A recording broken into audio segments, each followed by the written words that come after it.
Salam, selamat malam sahabat terkasih. Kita sudah melewati satu hari penuh dengan sukacita, mungkin juga dengan tantangan.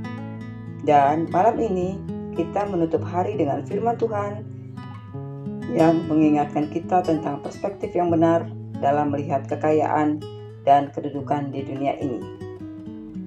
Yakobus 1 ayat 9-11 berbicara tentang perbedaan nasib orang yang rendah dan orang yang kaya. Tapi juga menyamakan mereka dalam satu hal, semua yang fana akan berlalu.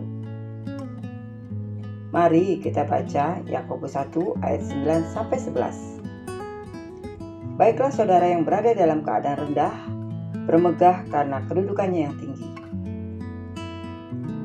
Dan orang kaya karena kedudukannya yang rendah, sebab ia akan lenyap seperti bunga rumput. Sebab matahari terbit dengan panas teriknya dan membuat rumput layu, bunganya gugur dan kemolekannya hilang. Demikian juga halnya dengan orang kaya. Di tengah-tengah segala usahanya, ia akan lenyap. Sahabat terkasih, ayat ini mengajak kita melihat hidup dari kacamata kerajaan Allah. Di mata dunia, orang yang rendah kedudukannya dianggap kecil. Tapi di mata Tuhan, ia bisa bermegah karena punya warisan surgawi yang kekal. Sebaliknya, orang kaya yang punya segalanya di dunia diingatkan untuk sadar bahwa semua itu sementara. Kekayaan bisa lenyap, jabatan bisa hilang, kemuliaan dunia bisa pudar. Seperti bunga rumput yang layu di bawah teriknya matahari. Apa yang saat ini menjadi sumber kebanggaan kita? Apakah kita lebih mengandalkan harta dan jabatan, atau hubungan kita dengan Tuhan?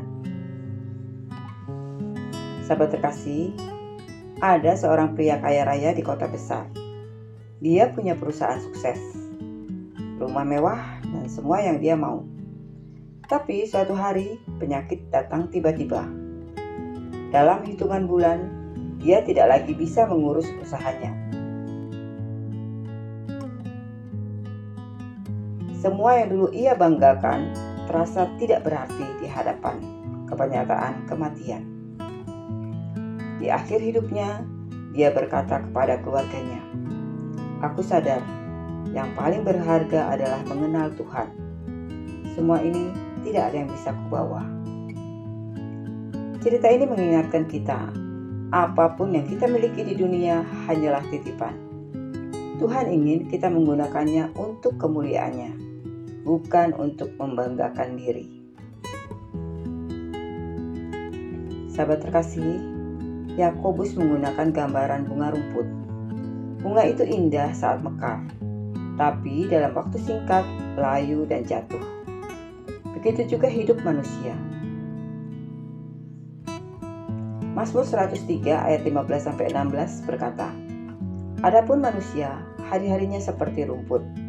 Bila angin melintasinya, maka tidak ada lagi."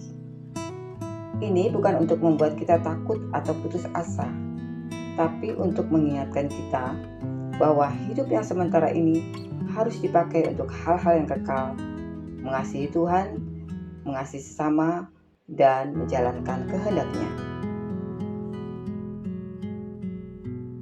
Sahabat terkasih, renungan malam ini mengajak kita untuk tidak mengukur nilai diri dari harta atau jabatan.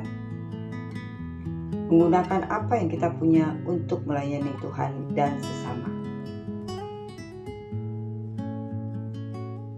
Mengingat bahwa identitas kita yang sejati ada di dalam Kristus, bukan di dompet atau di kartu nama kita. Mari kita renungkan sebelum tidur. Kalau semua yang saya punya di dunia ini hilang, apakah saya masih akan memuji Tuhan? Apakah saya sedang mengumpulkan harta di bumi atau di surga? Mari kita berdoa bersama. Bapa Surgawi, terima kasih untuk malam ini. Terima kasih Engkau mengingatkan kami bahwa semua yang kami miliki hanyalah sementara. tapi Engkau memberi kami warisan yang kekal. Ajarkan kami untuk hidup dengan mata yang tertuju kepadamu, supaya kami tidak terjebak dalam kesombongan atau ketakutan kehilangan. Malam ini, kami serahkan hidup kami, keluarga kami, dan semua yang kami punya ke dalam tangan-Mu. Dalam nama Tuhan Yesus Kristus, kami berdoa dan mengucap syukur. Amin. Sahabat terkasih, mari kita tidur malam ini dengan hati yang damai. Mari kita ingat bahwa kita punya harta yang tak ternilai di surga. Kalau sahabat merasa terberkati dengan renungan ini, jangan lupa untuk klik like, komen, share, dan subscribe ya. Sampai jumpa besok pagi dengan renungan pagi. Selamat beristirahat, Tuhan Yesus memberkati.